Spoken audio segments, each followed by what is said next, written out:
जय Shri Krishna.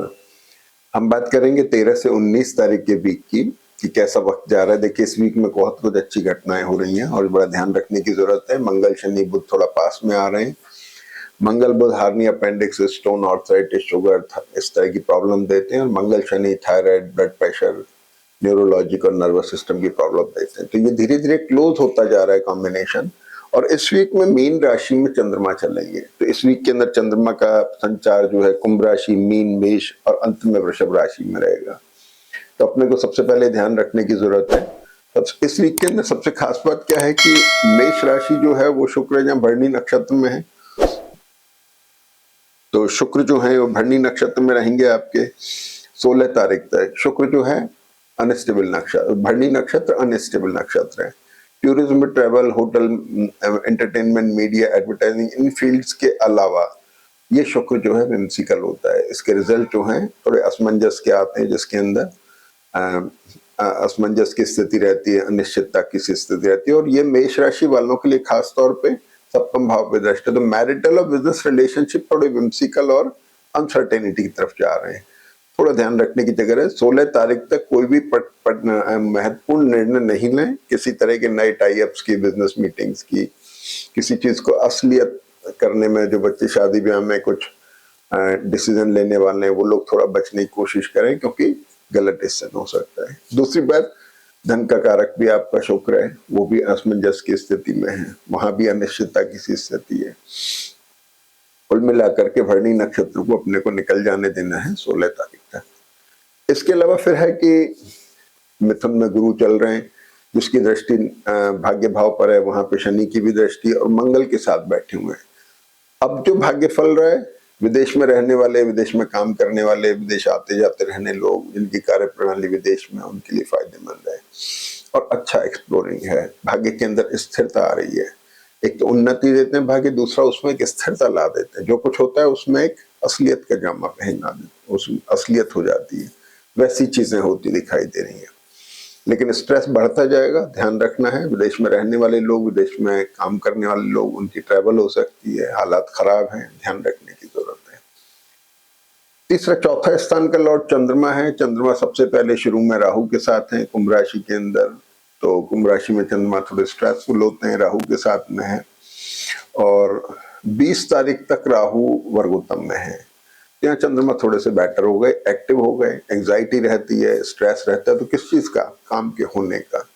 Travel plan भी हो सकता है, ये चीजें हैं। कुछ एसेट बाइंग की तरफ भी जा सकते हैं, क्योंकि लाभ स्थान में चंद्रमा आपके चलेंगे, एसेट बाइंग की तरफ भी ले जा सकते हैं, कुछ खरीदने की सोच भी सकते हैं। पंचम भाव के लॉर्ड सूर्य हो गए। सूर्य आपके द्वादश भाव में, थोड़ा एक्सट्रोवर्ट नेचर बन रहा है, थोड़ा सा आप ओपन माइंडेड होकर डिसीजन ले रहे हैं। लेकिन मंगल शनि के साथ में, बुध के साथ में बैठ करके सूर्य थोड़े हल्के स्ट्रेसफुल हो रहे हैं।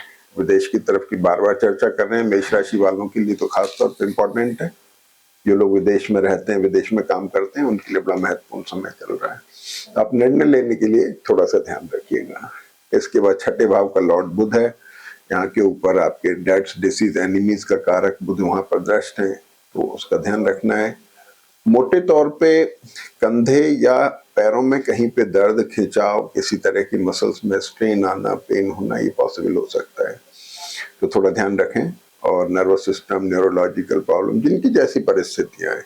देखिए मंगल शनि जब पास में आते हैं तो मेटाबॉलिज्म थोड़ा सा वीक होने, स्लो डाउन, मतलब कंप्रेस होने लगती है बॉडी, तो हार्मोनल सिस्टम स्लो डाउन होगा। तो उससे क्या होगा कि आपकी शरीर में इन्फेक्शन या जो भी जिसकी कैरेक्टरिस्टिक है प्रॉन, वैसी वैसी चीजें रिफ्लेक्ट होने लगती हैं। किसी को खांसी, किसी को पेट की तकलीफ, किसी को सांस की, किसी को हार्ट की तकलीफ, ये अलग अलग फीचर्स होते हैं। तो थोड़ा ध्यान रखें। पैरों में, कंधे में तकलीफ का थोड़ा सा ध्यान रखने की जरूरत है। सप्तम भाव अनस्टेबल है 16 तारीख तक भरणी नक्षत्र के शुक्र से। अष्टम के लॉर्ड मंगल जो हैं वो द्वादश में चले गए मीन राशि के साथ। ट्रेवल प्लान है, एसेट के लिक्विडेशन को भी बता रहे हैं। नवम भाव में राहु, गुरु शनि भाग्य को उन्नत दे रहे हैं। दशम भाव के लॉर्ड शनि भी द्वादश में। प्रोफेशनल चेंज आ रहा है, प्रोफेशनल चेंज, तो चेंज वर्किंग प्रोफाइल में चेंज है, within the organisation, out of the organisation, same business में, दूसरे बिजनेस में परिवर्तन की तरफ जा रहा है। एकादश भाव का स्वामी भी आपका शनि है, तो शनि वही 12th हाउस के अंदर है, सेम करेक्टर जा रहा है। 12th हाउस का लॉर्ड गुरु है जो तीसरे स्थान में है, जिसके ऊपर मंगल की दृष्टि है। ये एक्सप्लोरिंग मोड में है।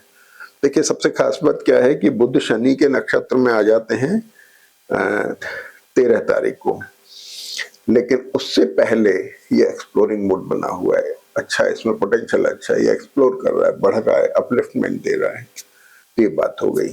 अब 14 तारीख को सूर्य मेष राशि में आ जाते हैं, तो सूर्य वर्गोत्तम में चल रहे हैं, 11 तारीख से मीन में, 14 को राशि बदलते हैं, सुबह 9:30 बजे मेष में आते हैं, मेष में भी वर्गोत्तम में है।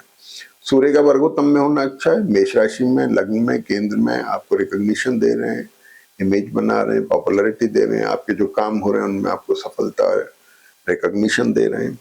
इसके बाद चंद्रमा देखेंगे तो 14 तारीख को, तो 13 को चंद्रमा कुंभ में, 14 को भी कुंभ में, सुबह 10:10 तक वर्गोत्तम में है। छोटा सा टाइम है, काम में ले सकते हैं, किसी नई शुरुआत में, नए टाई अप्स में, बिजनेस मीटिंग्स में अच्छा स्थिर चंद्रमा है।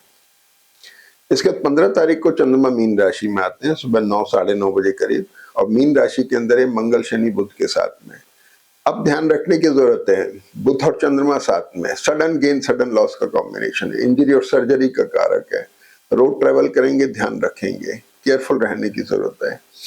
शनि चंद्रमा रिडिफाइनिंग मोड में है, रिडिफाइन कर रहे हैं मंगल को, आपका लग्नेश, अष्टमेश ट्रेवल एसेट का कारक हुआ, आपका लाइबिलिटीज हो गई, आपके एक्सपेंसेस हो गए, इन सब के कारक हैं।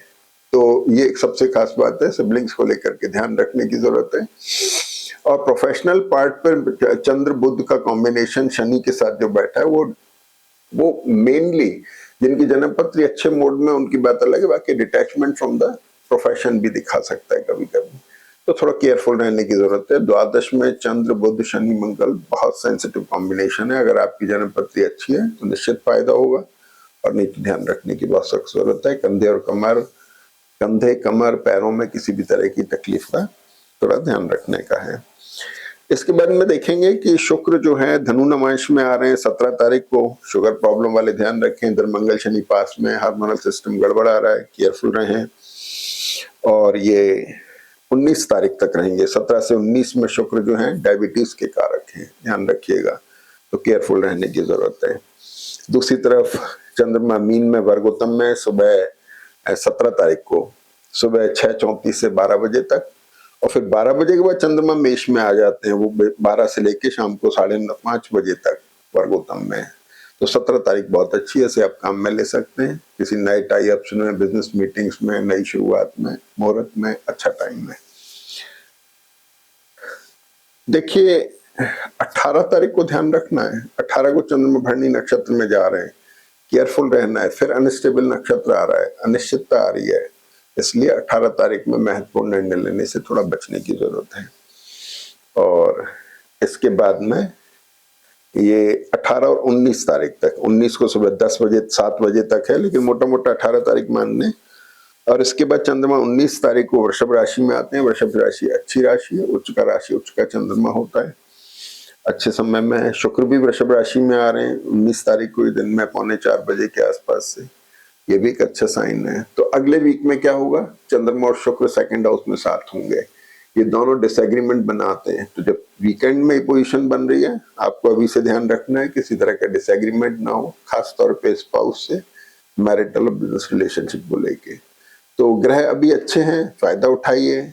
जब आपको पता लग जाए ऐसी ऐसी स्थिति होनी है, तो हम अपनी धारा मोड़ सकते हैं, तरीका बदल सकते हैं। कोशिश करिए। जय श्री कृष्ण।